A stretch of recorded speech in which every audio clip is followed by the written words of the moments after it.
അപ്പോൾ ഇവിടെ NSSന്റെ ക്യാമ്പുണ്ട്.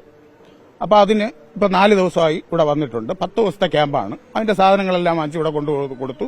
ഇപ്പോൾ 4 ദിവസമായി ഞാൻ വിട്ടിട്ട് ഇന്ന് ഇവൻ പോയതിന് ശേഷം ഇന്ന് ഞാൻ നെടുമങ്ങാട് ഓട്ടം നിന്നപ്പോൾ ഈ വിഷ്ണു എന്നെ വിളിക്കുന്നു. വിഷ്ണു വിളിച്ചിട്ട് ചോദിക്കുന്നു, ഇങ്ങനെ ഒരു പരിപാടിയുണ്ട്, അപ്പോൾ ഒന്ന് വിടുവോ എന്ന് ചോദിച്ചു. അപ്പം ഞാൻ പറഞ്ഞില്ല, അവൻ NSS ക്യാമ്പിലാണ്, അവനെ വിടാൻ പറ്റത്തില്ല എന്ന് പറഞ്ഞു. അപ്പം പറഞ്ഞു അത് 1 മണിക്കൂറേ ഉള്ളൂ, 1 മണിക്കൂറിനകത്ത് കൊണ്ടുവരാം, അവിടുന്ന് നമ്മൾ പെർമിഷൻ വാങ്ങിച്ചോളാം. ഞാൻ പറഞ്ഞു വിഷ്ണു അത് പറ്റത്തില്ല.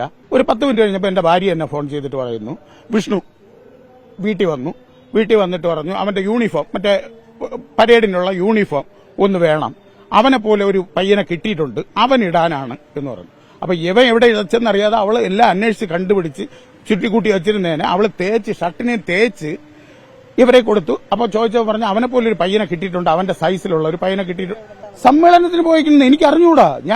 എന്നിട്ട് ഞാൻ അപ്പൊ അത് പോയി എന്നല്ല കരുതി, എല്ലാ ദിവസവും 4 മണിക്ക് 5 മണിക്ക് ഇടയ്ക്ക് ഇവിടെ വിളിക്കാമല്ലോ എന്ന് പറഞ്ഞ് ഇന്ന് 4 മണിയായപ്പോ അവൻ വെളിയിൽ പോയിക്കുന്നു, ഇപ്പൊ വരും. ഇവിടെ വന്ന് ചോദിച്ചപ്പോഴാണ് ഇത് പറയുന്നത്.